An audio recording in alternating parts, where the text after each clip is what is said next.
Там закат.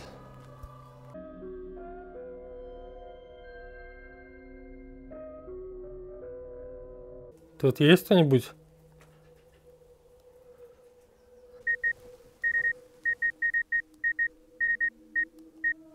Оно рычит.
В эти игрушки, наверное, еще играл сам Артем.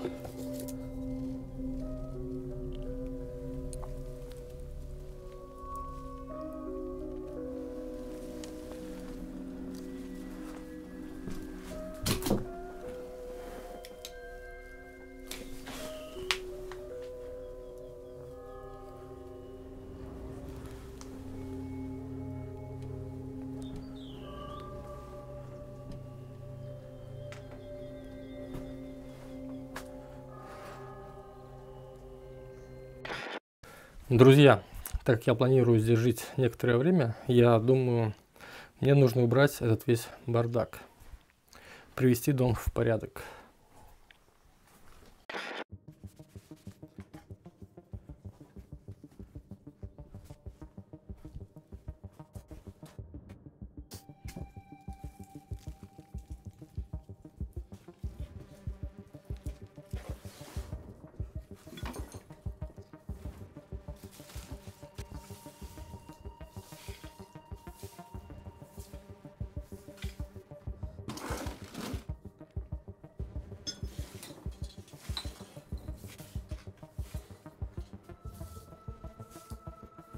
Вместо того, чтобы снимать мистику, я устроился уборщиком заброшек.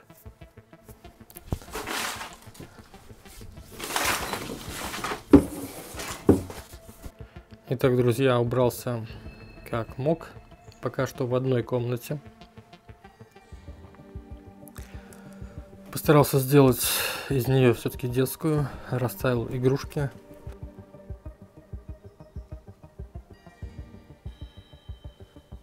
Потому что Артем рассказывал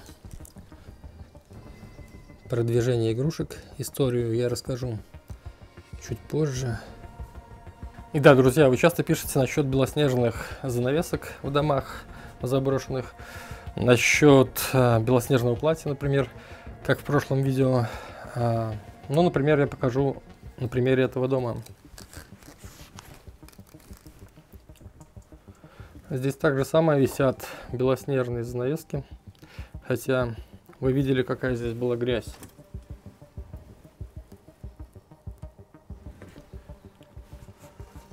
Вот здесь можно, конечно, увидеть грязь, если начать присматриваться.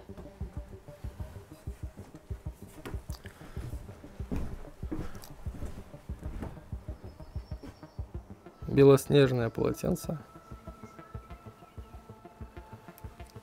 Ну, вот только в этом месте, где, я так понимаю, течет крыша, можно увидеть грязь.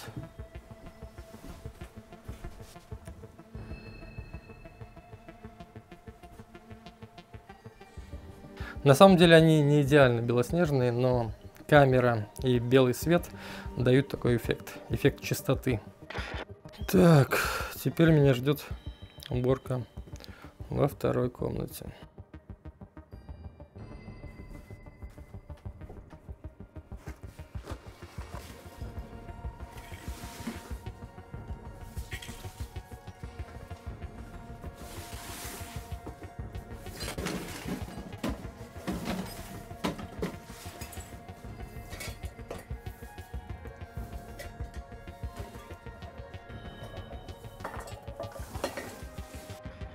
Друзья, не знаю, что происходит. Сейчас камеру на некоторое время отключал. И, в общем, у меня в рюкзаке что-то рычит.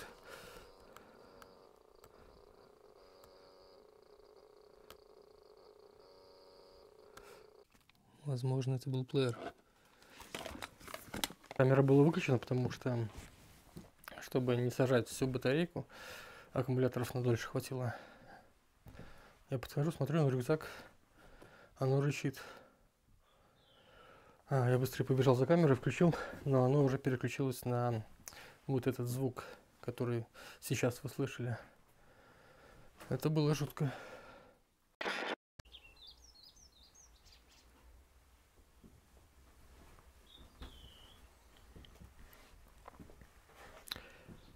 Здесь у меня получилось вот так. Весь мусор пришлось сложить туда. Теперь убираюсь в этой комнате.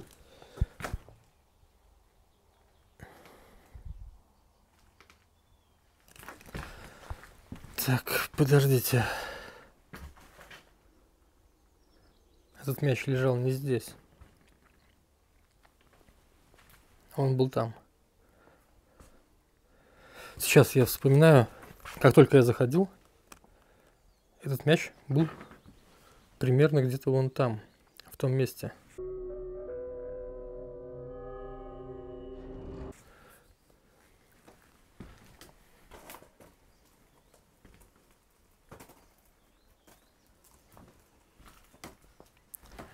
На самом деле очень легкий, возможно, что ветер его привел в движение и он откатился туда. Потому что я точно помню, что он был примерно где-то здесь, но не там. Время, я думаю, мне нужно убрать этот весь время. Я думаю, мне нужно убрать этот весь мячик. Не дает мне покоя.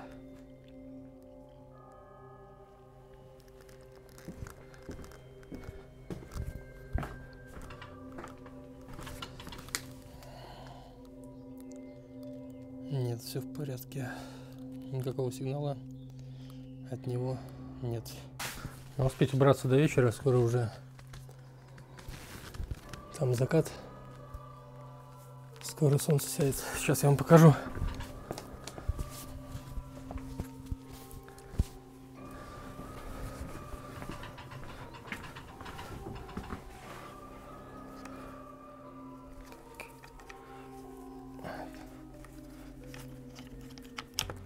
Да, снимаюсь. Не получается особо сфокусироваться на закате. Ладно. Так.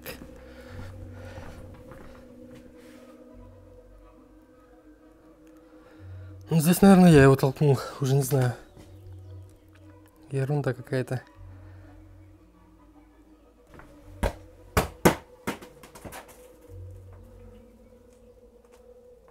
Тут есть кто-нибудь? Если тут кто-нибудь есть, ты можешь толкнуть этот мяч?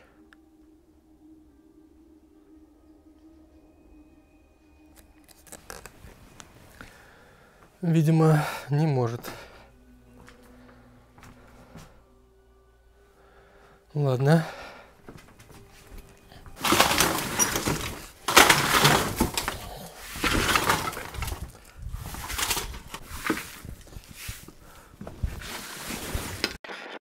Друзья, здесь я в этой комнате сильно не переусердствовал. Здесь я убрался, чтобы только ходить, в принципе, и не спотыкаться. В этой комнате я находиться, думаю, что не буду. Находиться спальня у меня будет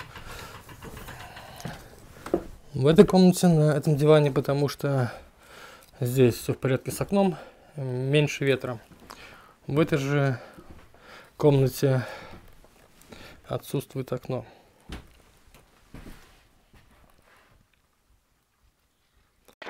Друзья, пришло время рассказать вам, почему я пришел в этот дом, почему я особое внимание акцентировал свое на игрушке. Эту историю рассказал мне подписчик. Он говорит, когда это произошло, он был совсем маленьким. Но он хорошо помнит, как однажды его игрушки словно ожили. Они начали двигаться сами по себе. Двигались не только игрушки, но и другие предметы в этом доме. Также он слышал разные звуки. Звуки разных животных. Они все шли из дома. Однажды ночью, очень рядом, он говорит, будто на кухне, он слышал, как выл волк. А после этого с него слетело одеяло само по себе. Родители и старшая сестра его успокаивали. Мол, это ему все приснилось, показалось, этого не было.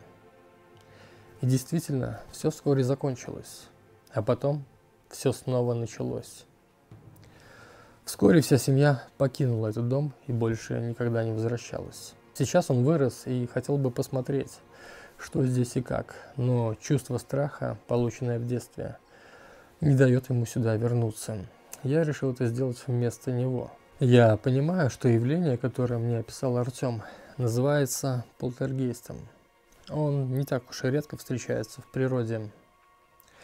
Но если он поселился в этом доме, он здесь может находиться долгие годы. Единственное, что активность полтергейста не постоянна. Он зарождается, набирается сил, потом снова угасает на некоторое время. И так его циклы длятся постоянно. Я хочу зафиксировать этого полтергейста. Возможно, узнать, из-за чего он здесь появился. Возможно, мне придется ждать. Поэтому, собственно, я и навел тут порядок, чтобы жить более-менее в чистоте. Друзья, на прошлой съемке диктофон себя зарекомендовал очень хорошо. Поэтому я решил его немного усовершенствовать с помощью вот этого микрофона.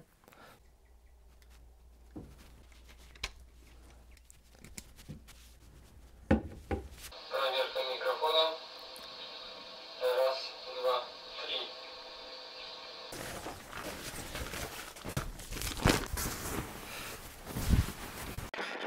Друзья, я установил по камере в каждую комнату, также включил на запись диктофон. Сегодня первая ночь, которую я проведу в этом доме. Сейчас я буду ложиться спать. Звук оставляю писать в этой комнате, потому что камера основная у меня также будет записывать здесь.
фонарик.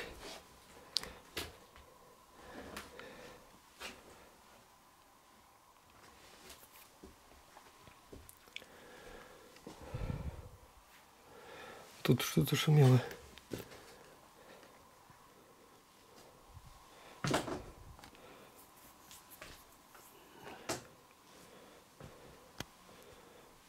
Слышал какие-то удары.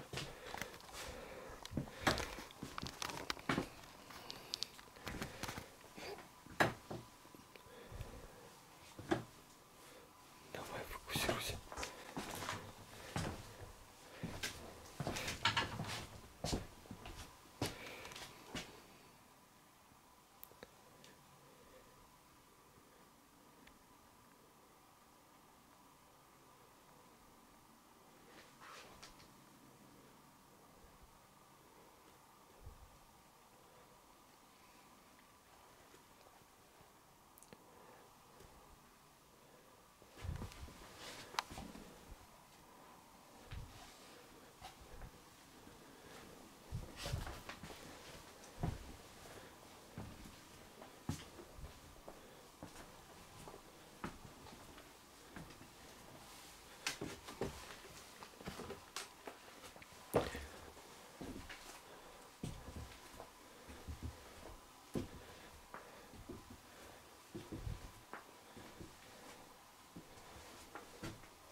Вон. Как он там оказался? Друзья, не знаю, что там было, но точно что-то было. Возможно, это не мистика, но, как мне кажется, это себя начал проявлять полтергейст. А если это действительно полтергейст, то возможно два варианта. Он был наслан как порча, как проклятие на этот дом. Либо хозяева сами занимались какой-то мистикой и не смогли закрыть открытый ими портал. И к ним пришел полтергейст. Если все-таки это порча, то должен быть какой-то предмет, который могли подложить в дом. Возможно, он может излучать электромагнитные волны. С помощью Эми я сейчас постараюсь его найти. Друзья, я начну с подвала, потому что это первое место, куда могли положить незаметно какой-нибудь колдовской предмет.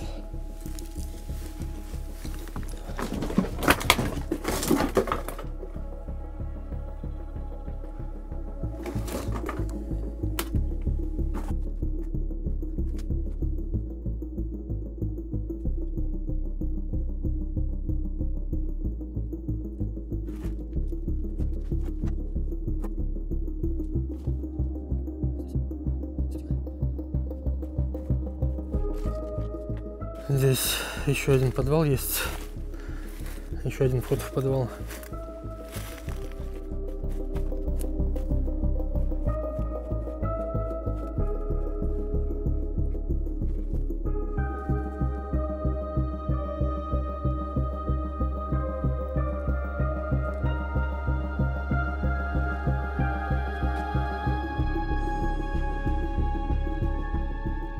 Странно, друзья, в подвале нет ни единого сигнала.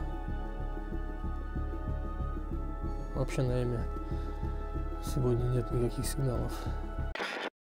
Тогда все проверю в доме.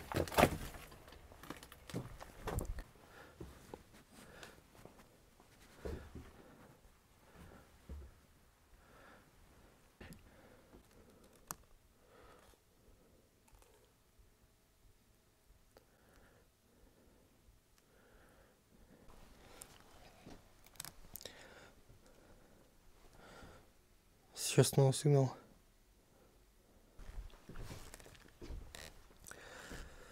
Странно, сигнал есть небольшой и бывает иногда. Странно, сигнал есть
Странно. Сигнал идет отсюда. Раньше в доме не было сигнала. И тоже странно, именно здесь порваны обои.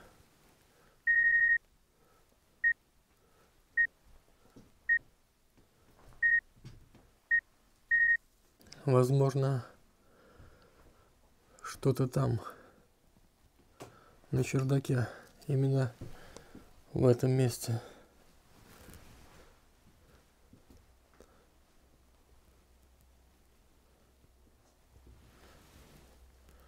Нужно проверить.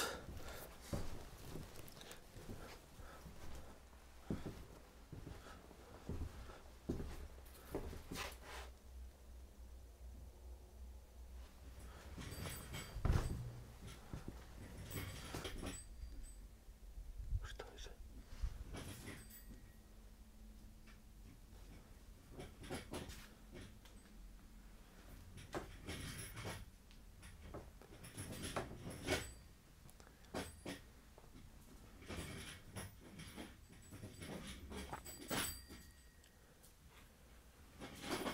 Что это еще такое?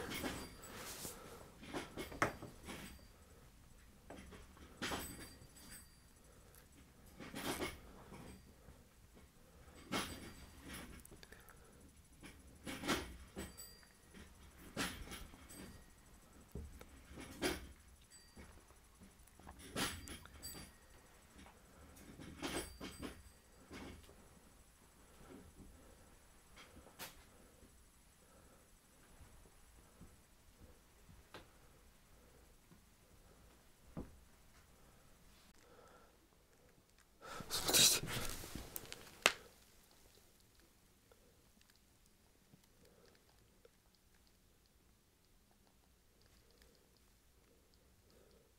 Жутко.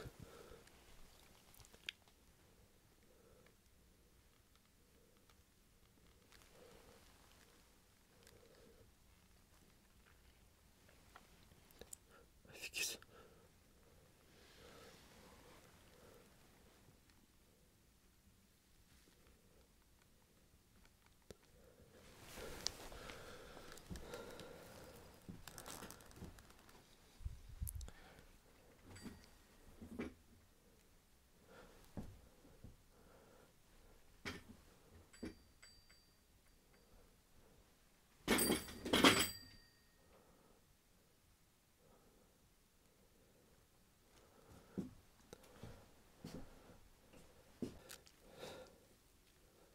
Сигнала от нее нет. И это определенно не та штука, которую я ищу.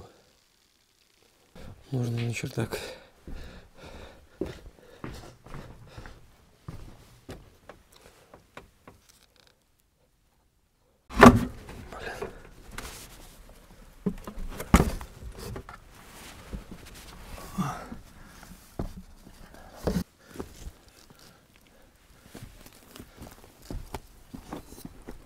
Очень мало места, неудобно. Сигнал.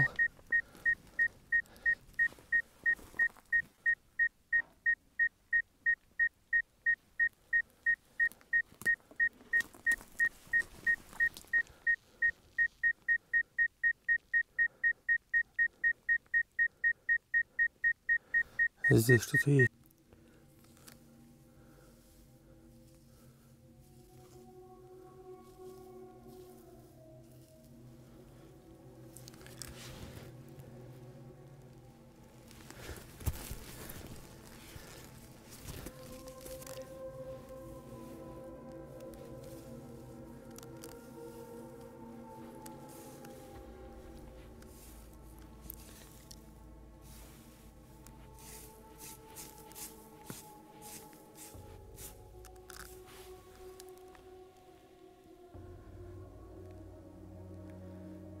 Это что-то похожее на